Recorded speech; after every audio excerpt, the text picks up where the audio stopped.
Hello every one. So ഒരുപാട് നാളുകൾക്ക് ശേഷം വീണ്ടും ഞാനൊരു ലോങ് വീഡിയോ ആയിട്ടാണ് വന്നേക്കുന്നത്. ഇന്നത്തെ ഒരു വീഡിയോയിൽ +1 കൊമേഴ്സ് ലൈഫിനെ പറ്റി പറയാമെന്ന് വിചാരിച്ചു. ഇപ്പോൾ SSLC ഒക്കെ കഴിഞ്ഞതുകൊണ്ട് തന്നെ കുറേ പേർക്ക് ഈ ഒരു വീഡിയോ യൂസ്ഫുൾ ആയിരിക്കും എന്ന് വിചാരിക്കും. ഒരുപാട് പേർക്കുള്ള ഡൗട്ടാണ് കൊമേഴ്സ് ടഫ് ആണോ എന്നുള്ളത്. ടു ബി ഹോണസ്റ്റ്, എല്ലാ സബ്ജക്ട്സിനും അതിൻ്റേതായിട്ടുള്ള ഡിഫിക്കൽട്ടീസ് ഉണ്ട്. കൊമേഴ്സിനെ പറ്റി പറയാനാണെങ്കിൽ ശരിക്കും തിയറിക്കാണെങ്കിൽ ഒരുപാട് തിയറി പഠിക്കാനുണ്ട്, അതേപോലെ പ്രോബ്ലംസ് ചെയ്യാനുണ്ട് അക്കൗണ്ടൻസിലും സ്റ്റാറ്റിസ്റ്റിക്സിലും ഒക്കെ. അതല്ലാണ്ട് കമ്പ്യൂട്ടർ ആപ്ലിക്കേഷൻ ആണ് നിങ്ങൾ ചൂസ് ചെയ്യുന്ന സബ്ജക്റ്റ് എങ്കിൽ കോഡിംഗ് ഒക്കെ പഠിക്കാനുണ്ട്. പോയിന്റ് ഓഫ് വ്യൂവിൽ കൊമേഴ്സ് അധികം ഡിഫിക്കൽട്ട് അല്ലാത്ത ഒരു സബ്ജക്റ്റാണ്. കാരണം മിക്ക ഇതും തുടക്കം തൊട്ട് തന്നെ പഠിച്ചു പോകുകയാണെങ്കിൽ ഭയങ്കര ഈസി ആയിരിക്കും.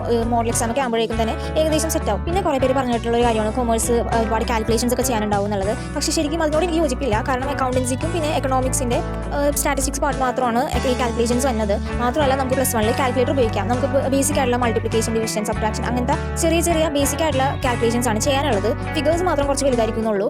ഞാൻ ആദ്യം തന്നെ പറയാനിരുന്ന കാര്യമാണ് കൊമേഴ്സിത്തെ ഏറ്റവും ബേസിക് ആയിട്ടുള്ള സബ്ജക്ട്സ് ഒക്കെ ഏതാണെന്ന്. സോ 6 സബ്ജക്ട്സ് ആണ് +1 ലൈഫിലുള്ളത്. എല്ലാ സ്ട്രീംസിനും 6 സബ്ജക്റ്റ് തന്നെയാണ്. അതിൽ 2 ലാംഗ്വേജസ് ആയിരിക്കും. ഒരെണ്ണം ഇംഗ്ലീഷും, രണ്ടാമത്തത് നമ്മൾക്ക് ചൂസ് ചെയ്യാൻ പറ്റും. നമ്മുടെ സ്കൂൾസ് ഒക്കെ അനുസരിച്ചിരിക്കും. ഹിന്ദി, മലയാളം അല്ലെങ്കിൽ ചിലപ്പോൾ ഫ്രഞ്ച് ഒക്കെ ഉണ്ടാവും. സോ സെക്കൻഡ് ലാംഗ്വേജ് നമ്മുടെ സ്കൂൾസിനെ ബേസ് ചെയ്തിരിക്കും. ആൻഡ് കൊമേഴ്സിന്റെ മെയിൻ സബ്ജക്ട്സ് എന്ന് പറയുന്നത് എക്കണോമിക്സും ബിസിനസ് സ്റ്റഡീസും അക്കൗണ്ടൻസി ആണ്. അക്കൗണ്ടൻസി 60 കാരണം നമുക്ക് +2 ആകുമ്പോഴത്തേക്കും പ്രാക്ടിക്കൽ ഉണ്ടാവും. ബിസിനസ് സ്റ്റഡീസും എക്കണോമിക്സും 80 മാർക്സിലാണ്. രണ്ടും തിയറിയാണ്. എക്കണോമിക്സിൻ്റെ ഒരു പകുതിയോളം സ്റ്റാറ്റിസ്റ്റിക്സും ഉണ്ട്. അക്കൗണ്ടൻസിക്ക് ബോത്ത് തിയറിയും പ്രോബ്ലംസും ചെയ്യാനുണ്ട്. രണ്ടിനും ഈക്വൽ ഇമ്പോർട്ടൻസ് ആണ്. കുറേ പേര് വിചാരിച്ചിരിക്കുന്ന ഒരു കാര്യമാണ് അക്കൗണ്ടൻസി ഭയങ്കര ടഫ് ആണെന്നുള്ളത്. +1 അധികം ടഫായിട്ട് എനിക്ക് തോന്നിയിട്ടില്ല. അക്കൗണ്ടൻസി പ്രോബ്ലംസും തിയറിയും ഓൾമോസ്റ്റ് ഈക്വൽ തന്നെയാണ് ഉള്ളത്. രണ്ടിനും ഈക്വൽ ഇമ്പോർട്ടൻസ് ആണ്.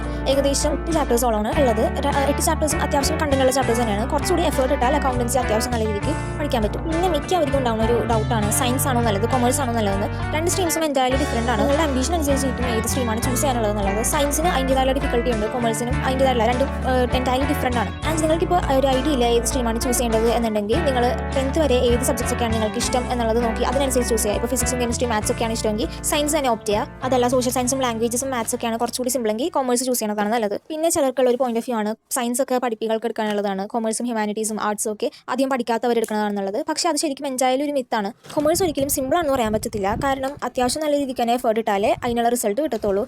ഫസ്റ്റ് ഇയറിൽ ഭയങ്കര ബേസിക് ആയിട്ടുള്ള കാര്യങ്ങളാണ് നമ്മൾ പഠിക്കുന്നത്. കാരണം 10th വരെ പഠിക്കുന്നതിനെക്കാട്ടും എൻറ്റയർലി ഡിഫറൻസ് ഉണ്ട്. ഇപ്പോൾ സയൻസിലെ മാത്സും ഫിസിക്സും ഒക്കെ നമ്മൾ പണ്ട് തൊട്ടേ പഠിക്കണമെങ്കിലും ഈ അക്കൗണ്ടൻസി പോലത്തെ സബ്ജക്ട്സ് നമ്മൾ ആദ്യമായിട്ട് പഠിക്കുന്നുണ്ട്. +1 കുറച്ച് സിമ്പിളാണ് +2 ആയിട്ട് കമ്പയർ ചെയ്യുമ്പോൾ. ഈ ഒരു സ്ട്രീമിത്തെ ഏറ്റവും വലിയ അഡ്വാൻറ്റേജ് ആയിട്ട് എനിക്ക് തോന്നിയതും അത് തന്നെയാണ്. പിന്നെ നിങ്ങൾക്ക് സയൻസിലോട്ട് പിന്നീട് പോകണമെന്നുണ്ടെങ്കിൽ അത് കുറച്ച് ഡിഫിക്കൽട്ട് ആയിരിക്കും കൊമേഴ്സ് എടുത്താൽ. സോ ഇത്രയും കാര്യങ്ങളാണ് കൊമേഴ്സിനെ പറ്റി ഈ ഒരു വീഡിയോയിൽ ഞാൻ ഇൻക്ലൂഡ് ചെയ്യുന്നത്. നിങ്ങൾക്ക് എന്തെങ്കിലും ഡൗട്ട്സോ സജഷൻസോ ഒക്കെ വേണമെങ്കിൽ കമൻസിലൂടെ അറിയിക്കുകയാണെങ്കിൽ ഞാൻ ഇതിൻ്റെ ഒരു പാർട്ട് 2 ചെയ്യാം. ഈ ഒരു വീഡിയോ ഇത്രയുള്ളൂ. Thank you for watching. Subscribe my YouTube channel and stay tuned for more videos.